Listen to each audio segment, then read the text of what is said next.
Terrence here with Root Healthy Plants. Do you think I have an official food forest? Today, I want to validate that I have an official food forest. So what I'm going to do is I'm going to go through each criteria meticulously. I'm going to give you the definition, and I'm going to show you examples to see if this qualifies as a food forest. And let me know in the comments, but I definitely want to hear what you have to say. The first layer of the food forest, it says the canopy layer. This consists of the tallest trees providing shade and creating the upper layer of the food forest. Let's take a look. I think these trees right here up above definitely qualify as a really good canopy layer. They're tall, about a good 50, 60 feet high. And then I have an understory tree under that one, which is my dogwood. I absolutely think that qualifies as a canopy layer, but let me know. That's the first layer. The next layer is the understory layer, or the lower tree layer. This includes smaller trees or large shrubs. I have peach tree, I got 2 nectarine trees, I got a hazelnut tree, I got a fig tree, I have plum tree over there, I got 3 pawpaw trees out here. We have at least 9 fruit producing trees in this understory layer. I think that qualifies me, but let me know. We're definitely in my front yard. Let's take a walk. We can talk about it another time. I'm gonna bypass some things. And first thing we come across is we have a peach tree right here. We have a nectarine tree right here. We have a beautiful hazelnut tree that's doing amazing. This thing has possibly maybe 10x its size from last year. So this thing is doing amazing. I can't wait to see what it does next year. But it's probably going to be a nice amount of years before it actually puts on any fruit or starts fruiting or giving me hazelnut. But this hazelnut tree is doing well. It's clearly thriving in this understory layer. We're going to look over here. We have a nectarine tree. I don't want to take it fully off, but we definitely have a tree that's setting out fruit. I accidentally knocked off a nectarine. No good, but you can clearly get a close-up and see that this tree is putting out fruit. Amongst all the squash right here, we have a fig tree. I usually don't like to walk in this area, but just getting a close-up and just trying to see if this is starting to put on any fruit. Not yet. This is more of a, I think this is more of a late summer, fall bearing fig. This is a Chicago hardy, but I put this in the ground last year. This was maybe like this big last year, and this thing is doing amazing this year. We have a pawpaw tree right here. This pawpaw tree is doing good. It's almost doubling its size from last year. Blended in with the rest of the flowers, and right next to this ripe cucumber, it's ready to go, is another pawpaw tree. In the mix here, amongst some of this other stuff, this other greenery, is another pawpaw tree right here. So, you know, this one probably is putting on almost double its size. Doing good though. I'll probably cut some of this back. And amongst some of the fray here is an American plum. It's a little bit immature, so it's definitely not going to be putting on fruit this early, but we have an American plum. Just my opinion, but I think that showing more than qualifies me as having a successful understory layer in my food forest. So let's move on to the next one. Next one is the shrub layer. And it says consists of fruit bushes and other shrubs. Okay, I mean, that's kind of an easy one. But we have a blueberry bush. These are blueberries. I think this is a high bush blueberry. This is blueberry. Yeah, these are both blueberry, and we have blueberry right here. So we got a couple blueberry bushes. Other shrubs. Let's see. We definitely have plenty of elderberry. One of my elderberry bushes are netted, and it's netted because the birds were getting at the elderberry and they were eating them off early. They weren't even waiting until they were ripening. So as you can see, there's plenty of elderberry on here. They're not fully ripe yet, but you can compare this little bunch right here next to this one right here, and this one is sparse. So you see the birds were tearing this up.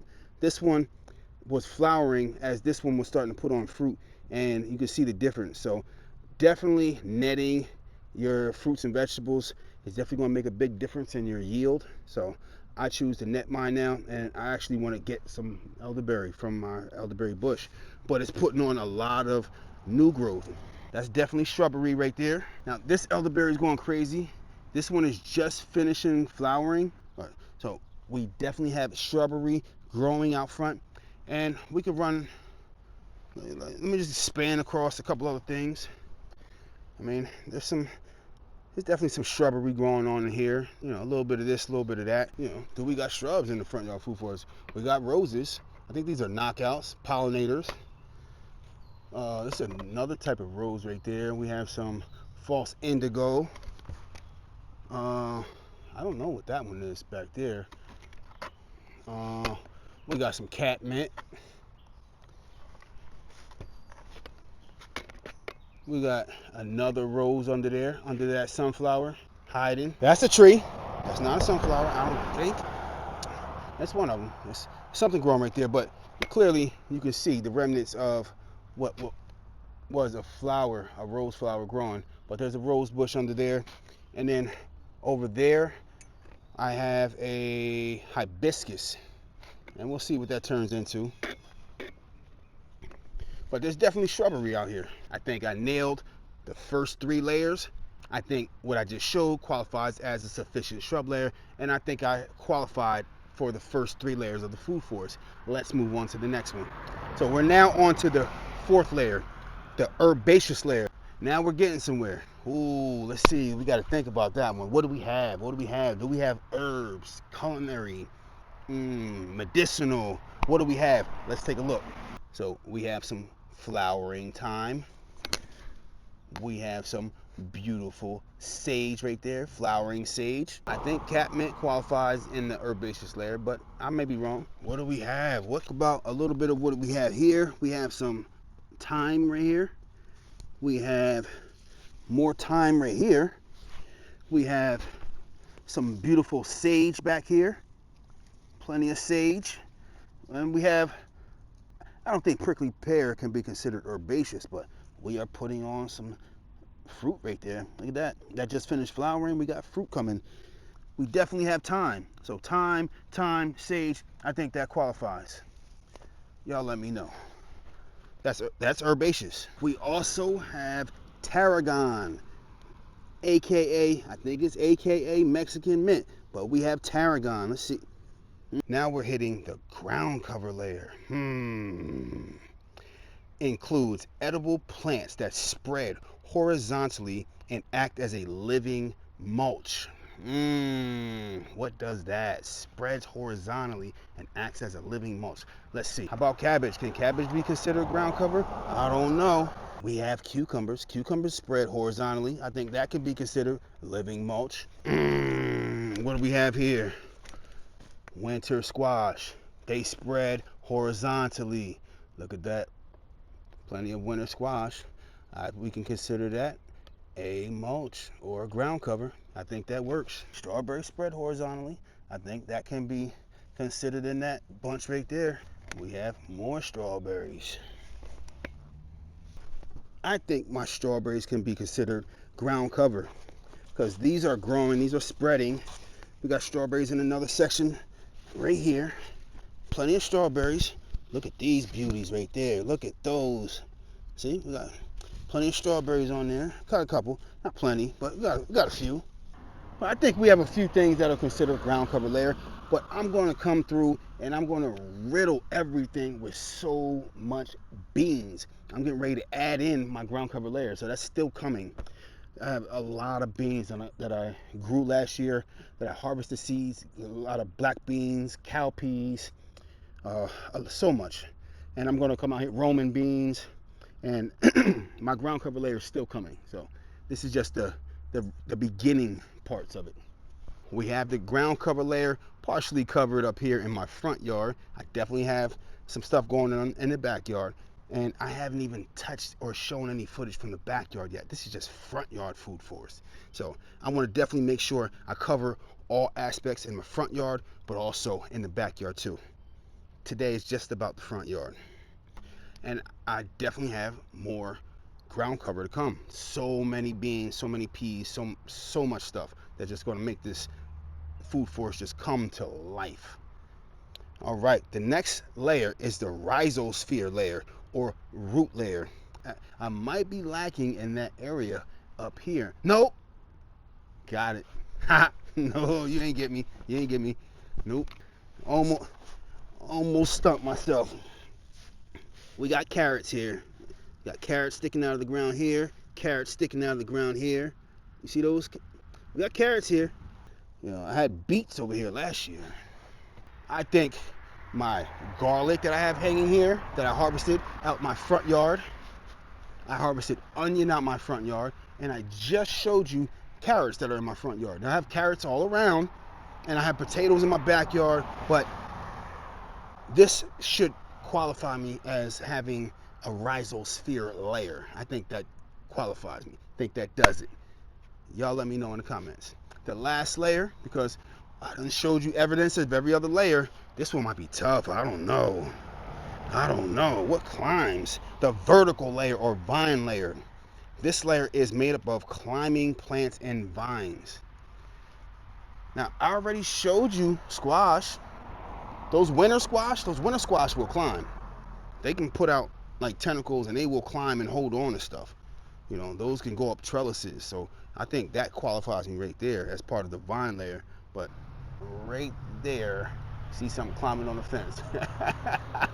Is that cheating? I don't know. He climbing though. Uh-oh.